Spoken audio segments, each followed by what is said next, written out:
21 май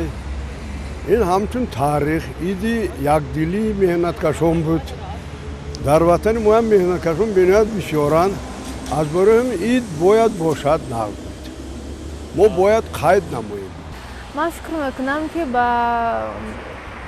یعنی که همین روز ضروریت نداشت برای جمهوری ما چون که هر یک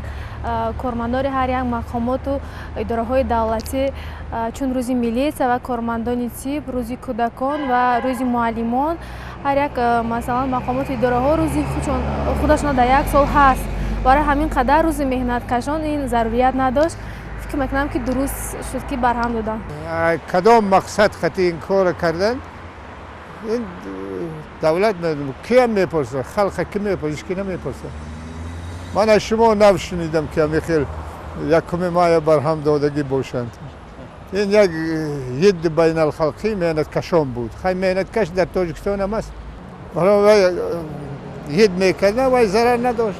فکر شخصی من در این خصوص این است که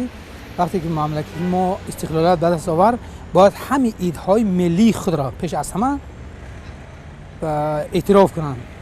این به فکرم خاطره از شوروی بود برای ما خود ضرورت هم نداشت. То, что отменили этот праздник без всяких этих, не спросили народа. Это праздник отмечают в стране СНГ, Россия, Казахстан, в других странах. Даже, значит, им не важно мнение людей уже, что ли? Я не знаю. Для меня именно важно этот праздник. Потому что мой дед, там, отец, там, деды все наших братья, не знаю, воевали там кто-то трудился в фабриках. Это очень важный праздник для нас. جشن تاریخی بود. تمام دنیا این اعتراف کرده است که روز یکم مای روز یک دلی مهنت کشان تمام دنیا این باید تاریخ است این باید برهم نمیدادن این نادرست است این چیز هیچ کس به گرانی هم نکرده است باید یکم مای میمون هم شد یادگاری از گذشتگان ما